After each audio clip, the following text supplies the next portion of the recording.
de louange. À lui soit l'honneur au siècle des siècles.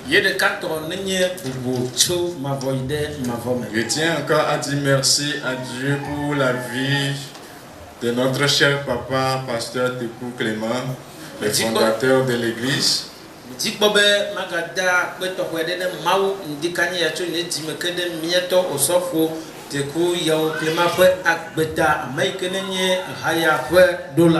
Car Dieu ne cesse de faire des merveilles dans sa vie.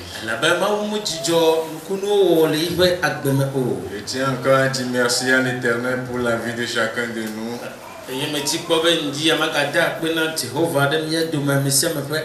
Sans oublier le comité de l'église. Merci Seigneur ce matin, car tu es le Dieu qui nous a fait grâce. Nous remettons ce moment précis entre tes mains. Que seule ta volonté parfaite soit faite au milieu de nous. Éternel, viens prendre contrôle de la situation et de l'atmosphère. Que ton esprit règne au milieu de nous. Et qu'il nous protège afin que ta parole passe comme tu le veux.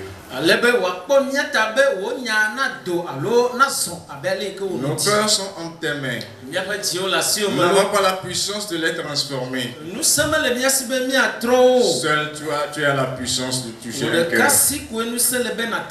Touche les cœurs de pierre ce matin, afin que tu nous donnes les cœurs de chair, qui puisse prendre ta parole et que cela puisse germer en nous.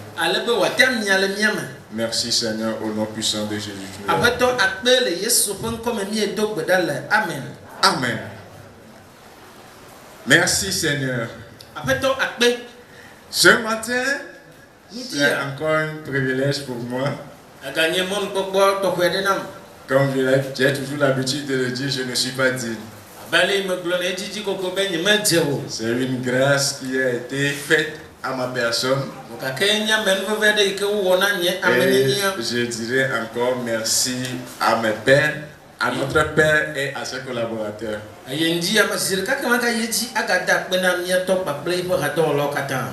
Ce matin, nous allons travailler dans le livre de 2 Corinthiens, le chapitre 7, verset 1.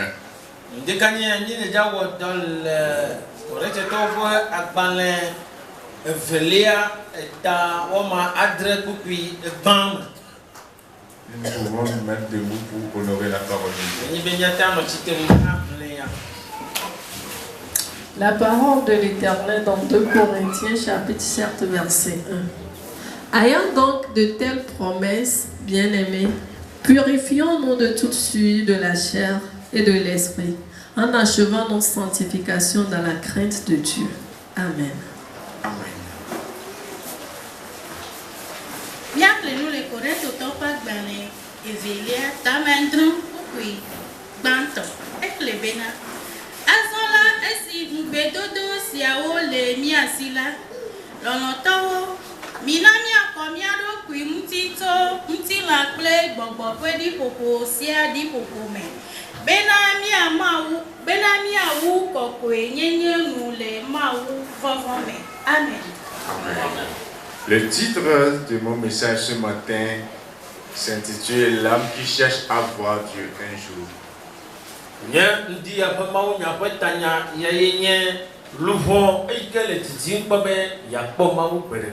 L'âme qui cherche à voir Dieu son créateur un jour.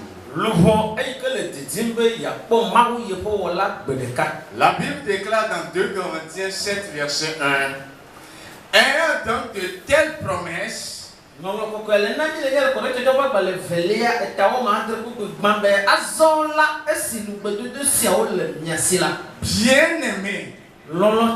purifions-nous donc de toute souillure de la chair et de l'esprit,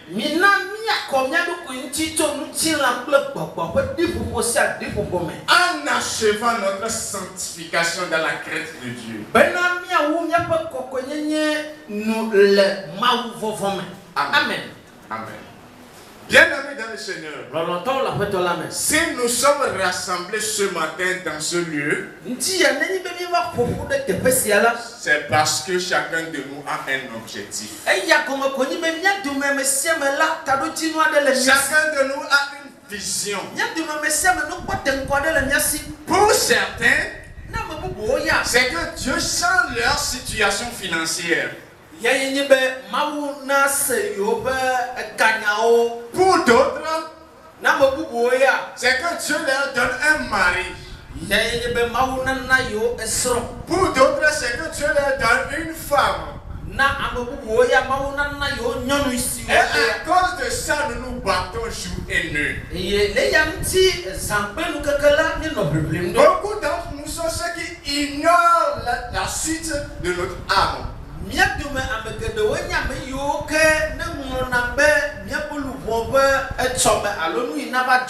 C'est pourquoi nous devons nous poser la question chaque jour. Et si aujourd'hui je quitte la terre des vivants, où sera mon âme? Puis-je voir l'Éternel? Puis-je voir le Seigneur? Est-ce que mon âme sera dans le repos éternel? À cause de ça, nous allons structurer notre message en 3 points. Première partie, quelles sont les promesses qui nous ont été faites? 2. Pour qui sont ces promesses? Et en 3e position, que devons-nous faire pour entrer en possession de ces promesses?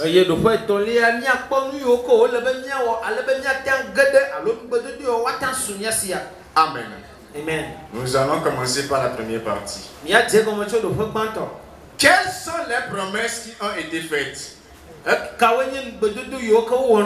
Je prierai le lecteur de m'accompagner passe à pas. 2 Corinthiens chapitre 7 verset 1. Ayant donc de telles promesses, ayant donc de telles promesses, quelles sont les promesses qui nous ont été données? Quelles sont les promesses que Dieu nous a données? Qu'est-ce que Dieu t'a dit en particularité? Quelles sont les prophéties que Dieu t'a données? La Bible déclare par la bouche de l'apôtre Paul, ayant donc de telles promesses. Quelles sont les promesses dont l'apôtre parle ici? Nous allons un peu monter, nous allons retourner un peu en arrière dans 2 Corinthiens 6 verset 18.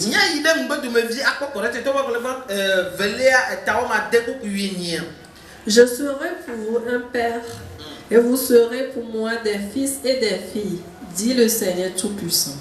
Amen. Amen.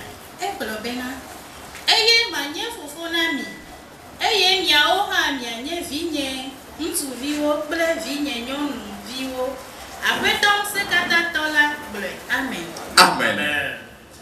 Si nous nous remontons un peu, nous allons voir à partir de 2 Corinthiens, le chapitre 6, à partir de 14 en baissant. Et il y a 4 grandes promesses que Dieu nous a faites. 4 grandes promesses. Mais nous en parlerons de 2 ce matin. Nous allons citer ces 4 grandes promesses. Il dit, je serai leur Dieu. Je serai leur Dieu. Je serai le Dieu de l'église de Corinthe. Ça, c'est la première des promesses. À deuxième position, ils seront mon peuple. Ils seront mon peuple. En troisième, je serai pour vous un père. Je serai pour vous un père. Et en dernière position, la quatrième, vous serez pour moi des fils et des filles. C'est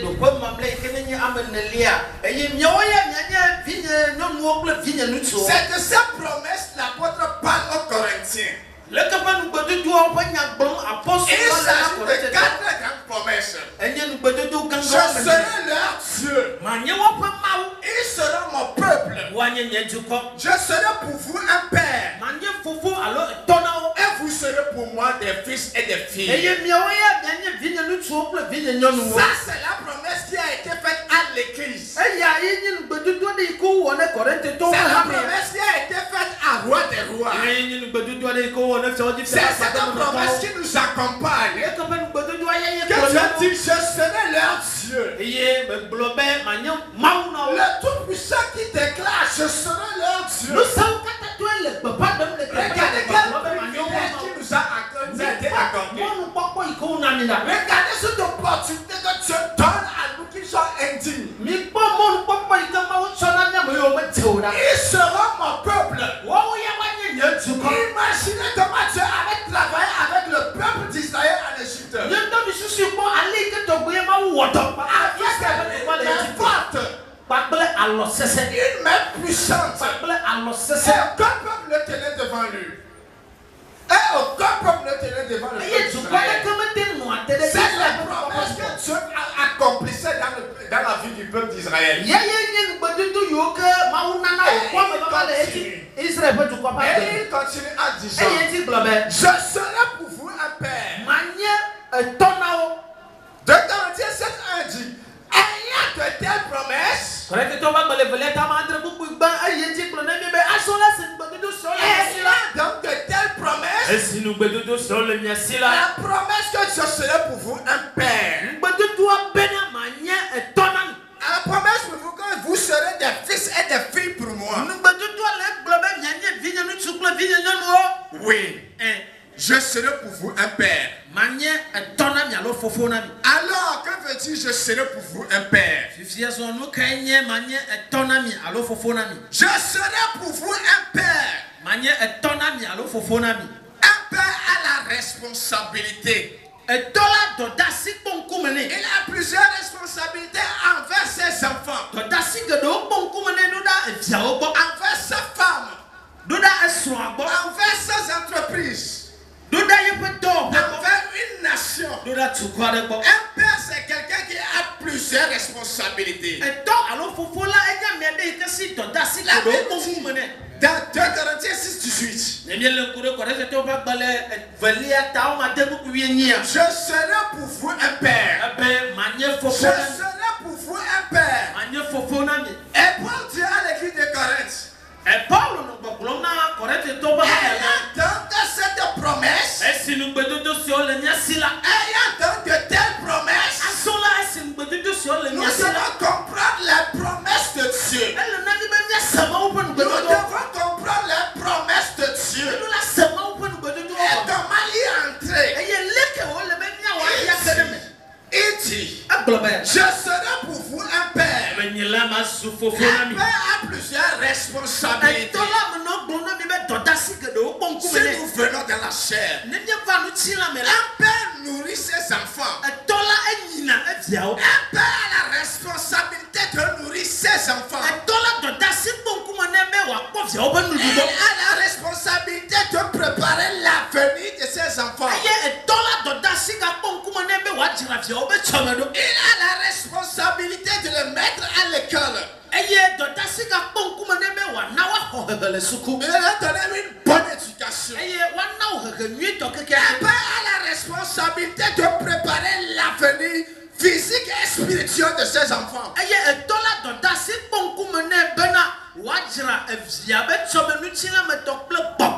Oui, il a cette responsabilité. Prenons l'exemple sur notre terre.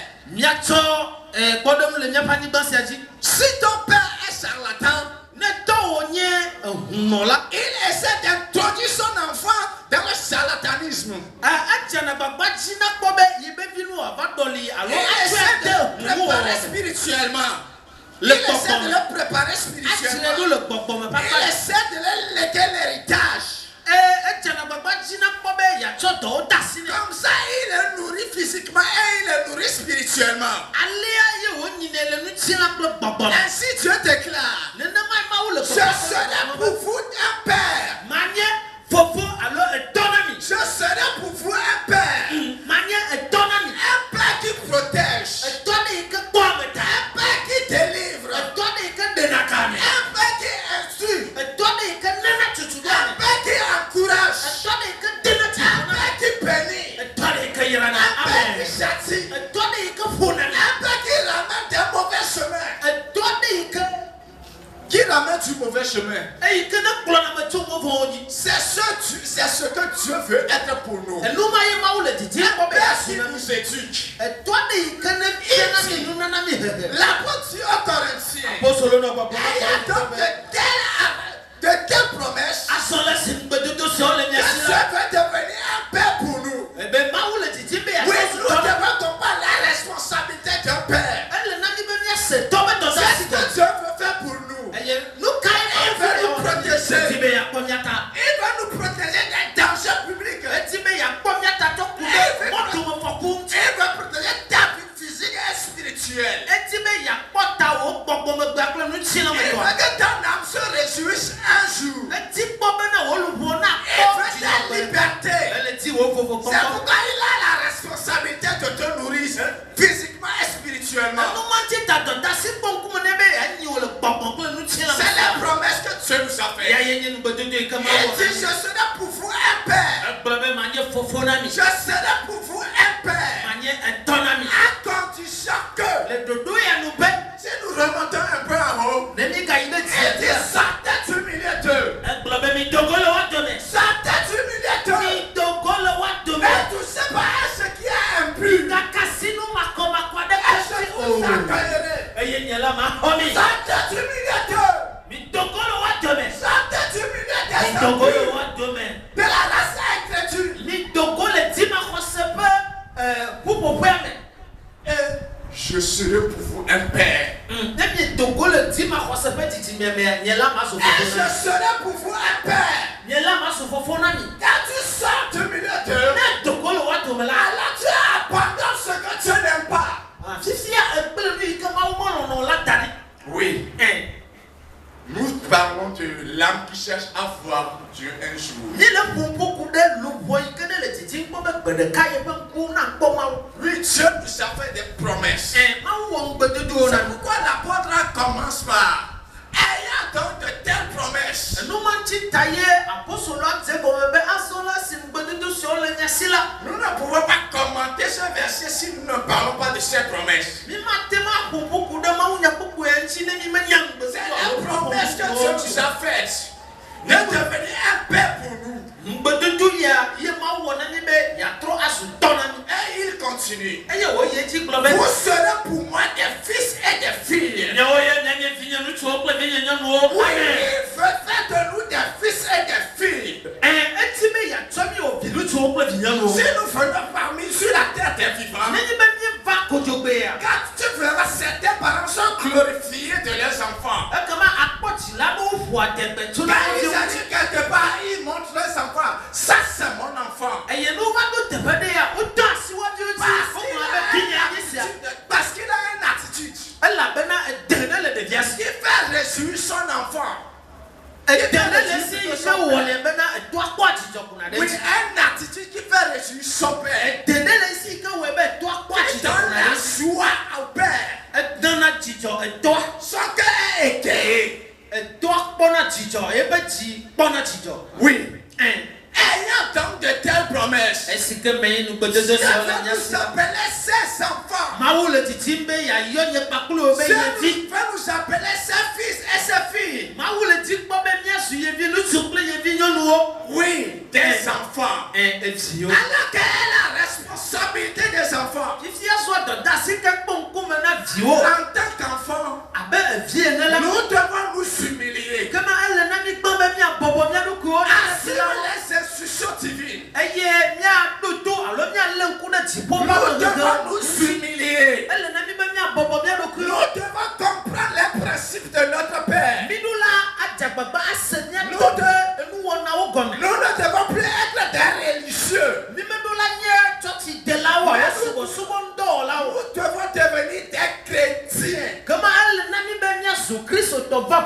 Si tel est le cas, la question que je me pose, si je suis à l'église, est-ce que je suis enfant de Dieu? Il dit sortez du milieu d'eux. Sortez du milieu d'eux. Et je vous accueillerai. Je serai pour vous un père. Je serai pour vous un père. Et vous serez pour moi des fils et des filles. Et vous sortez d'Égypte. Telles sont les promesses que Dieu nous a faites. Mais qui peuvent en bénéficier? Quels sont ceux qui peuvent en bénéficier? C'est seulement ceux qui sont sortis. Ceux qui sont sortis du milieu d'eux. Ceux qui ont donné leur vie à Christ. Ceux qui ne sont pas des religieux mais des chrétiens. Amen. Ceux qui ne font pas acte de présence. Mais ceux qui reconnaissent le Seigneur comme leur maître et leur sauveur.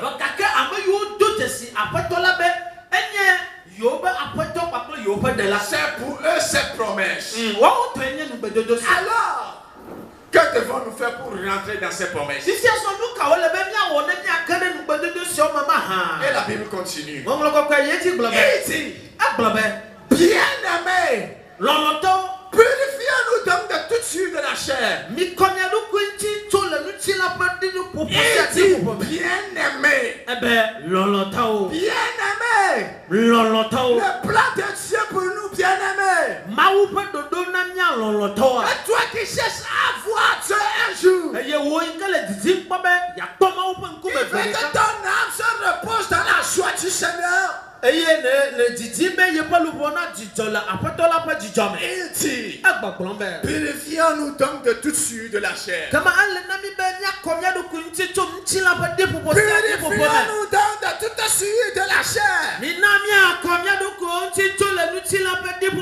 Purifions-nous donc de toute suite de la chair.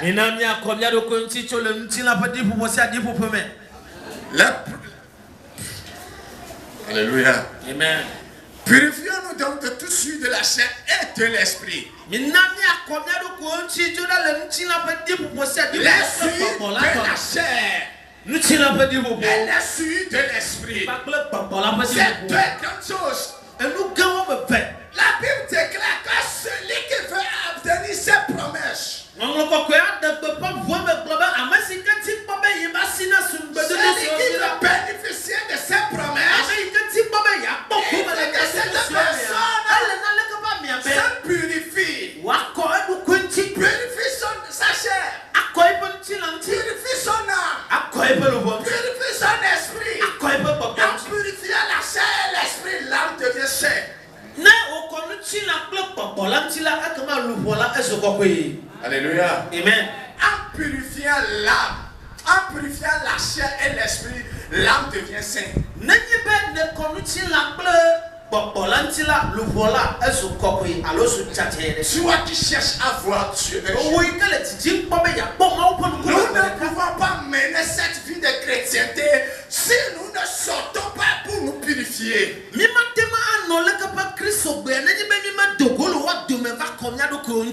pas le fait de venir à l'église qui fera de moi un chrétien. Ce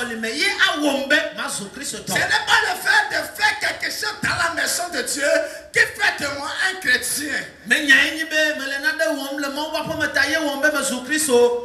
Ce n'est pas parce que je prêche que je suis un chrétien. Ce n'est pas parce que je suis responsable d'un département que je suis un chrétien.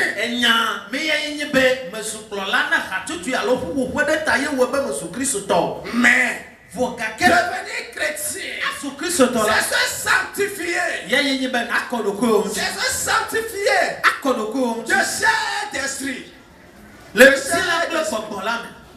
Voyons Hébreux 12, verset 14. Recherchez la paix avec tous et la sanctification sans laquelle personne ne verra le Seigneur. Amen. Amen. Eklebena. Midi nuti fafa na ame. Midi nuti fafa na ame okata ple kokwe nyenye ha yome. Elabena. Ame adeke matemu akpo apetola. Nemusi amele emuko. Amen. Amen. Hébreux 12:14 dit recherchez la paix avec tous et la sanctification sans laquelle personne ne verra le Seigneur. Chaque jour nous nous battons. Nous sommes dans cette assemblée.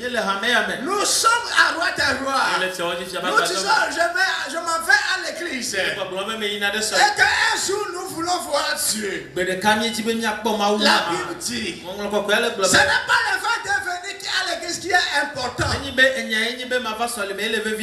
il dit, la sanctification sans laquelle personne ne verra le Seigneur.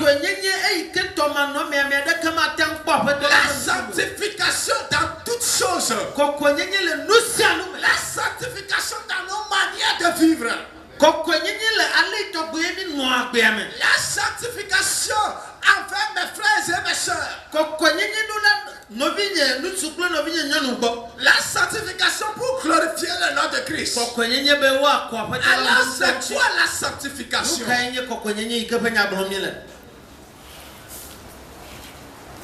1 Thessaloniciens 4, 3 et 7.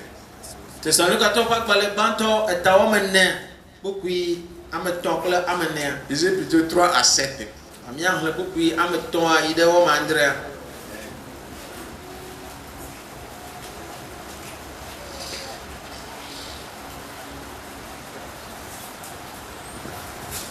Un Thessaloniciens 3, verset 4 à 7.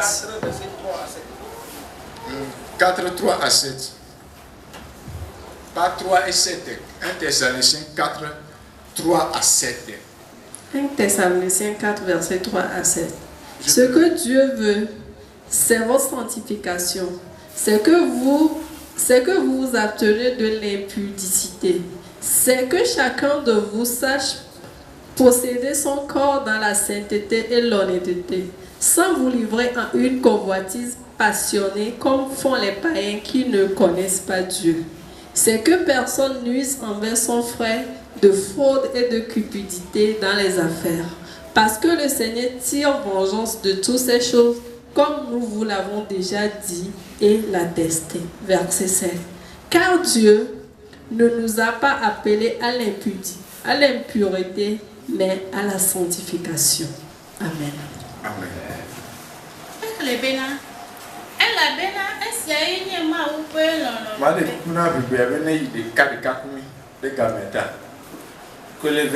Vas-y, posément avec nous.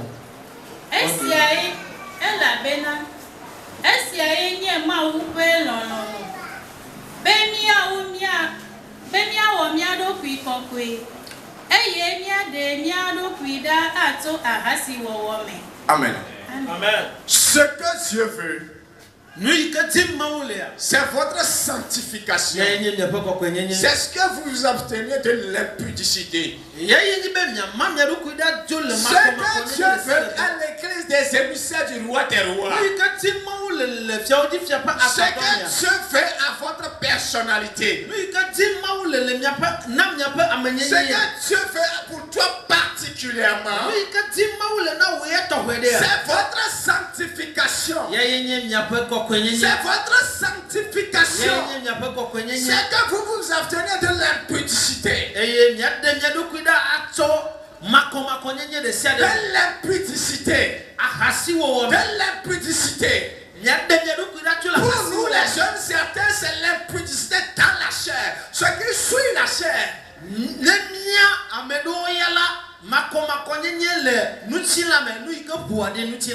Pour d'autres, l'impudicité c'est aller quitter Dieu pour aller chez d'autres dieux. Encore c'est de l'impudicité. Avoir confiance aux créatures, au créateur, c'est de l'impudicité.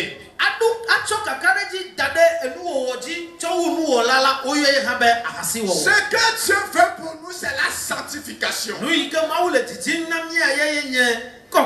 Car Dieu ne nous a pas appelés à l'impureté. Il ne nous a pas appelés à devenir pire que ce que nous étions. Il veut que par notre vie, nous essayons de montrer sa personne. Il veut que par notre vie, nous essayons de montrer sa personne. Oui, toi qui veux voir Dieu un jour. Qui cherche à voir Dieu un jour. Elle doit se sanctifier. Quel est le désir de Dieu? Il dit que chacun de vous sache posséder son corps dans la sainteté.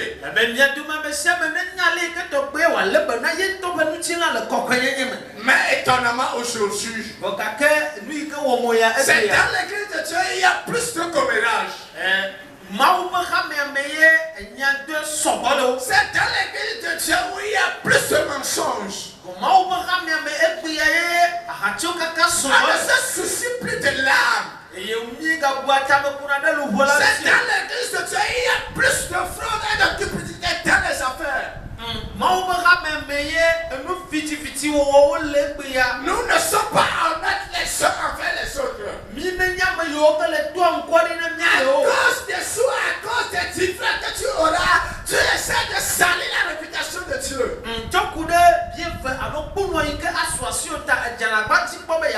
Nous essayons de tomber dans n'importe quoi.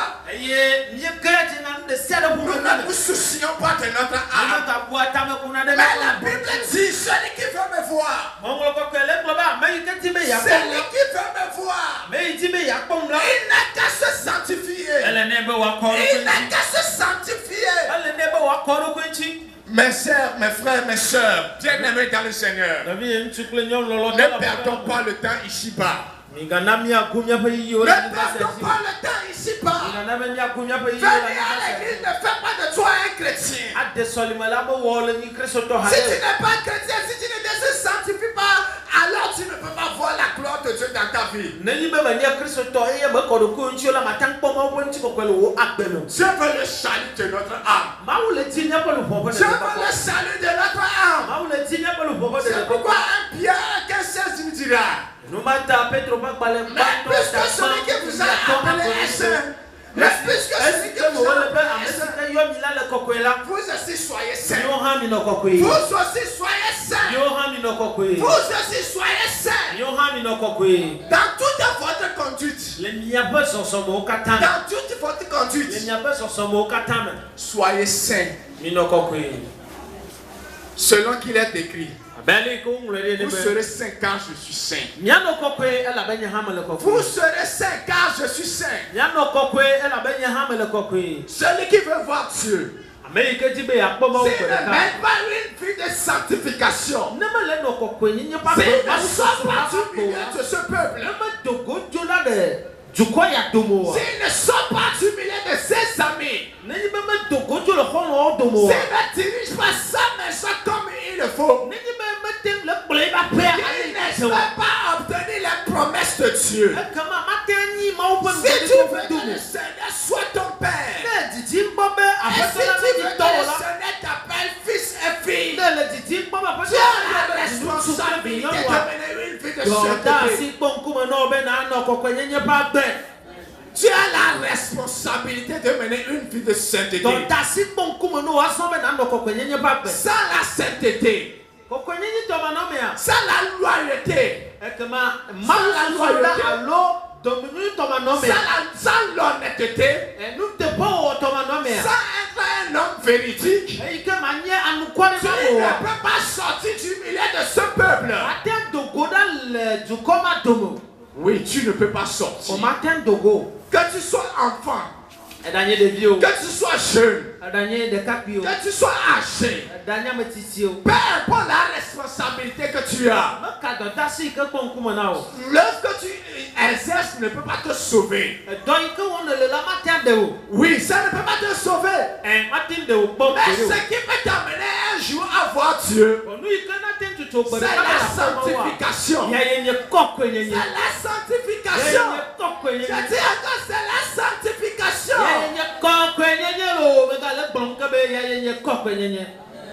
1 Jean 3:3.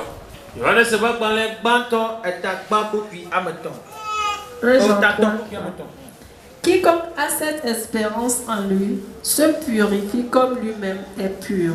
Amen. Amen.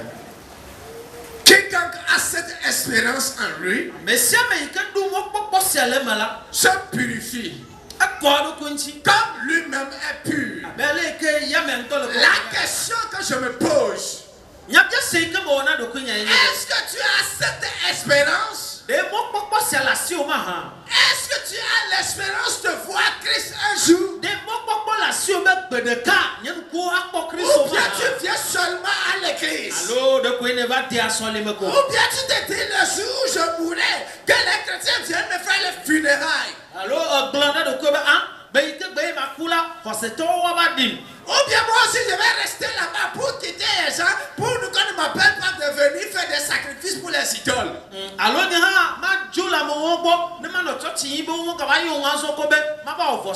Ou bien tu as pour idée que je vais venir trouver un mari ou une femme.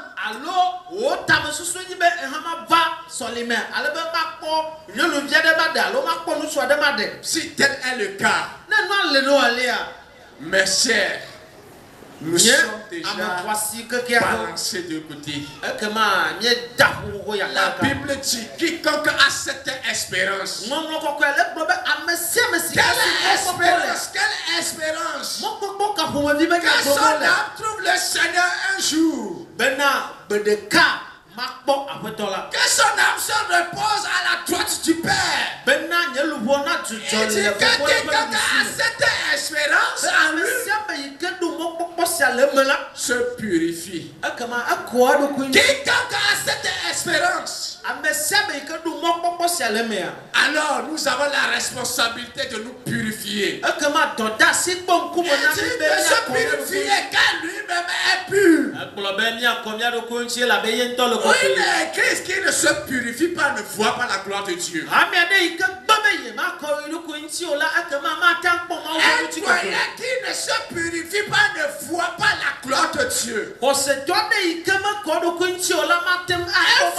qui ne se purifie pas ne voit pas la main de Dieu. Un enfant qui ne se purifie pas ne voit pas la main puissante de Dieu. Même les dirigeants qui ne se purifient pas ne peuvent pas utiliser nous bien, ne peuvent pas faire le ministère dans la main puissante de Dieu.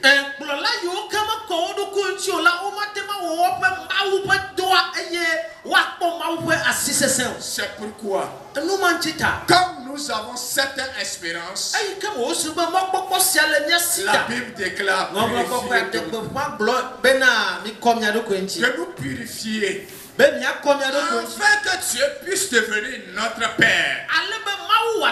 Celui qui ne se purifie pas n'a pas Dieu pour Père. Ce n'est pas moi qui le dis. Celui qui ne se purifie pas n'a pas Dieu pour Père. Il n'est pas fils ou fille de Dieu. C'est un religieux. Ce n'est pas un chrétien. Alors donc, que faire? Nous devons donc nous purifier. Que l'âme qui cherche à voir le Seigneur un jour se purifie. Que le Seigneur nous bénisse abondamment. Amen.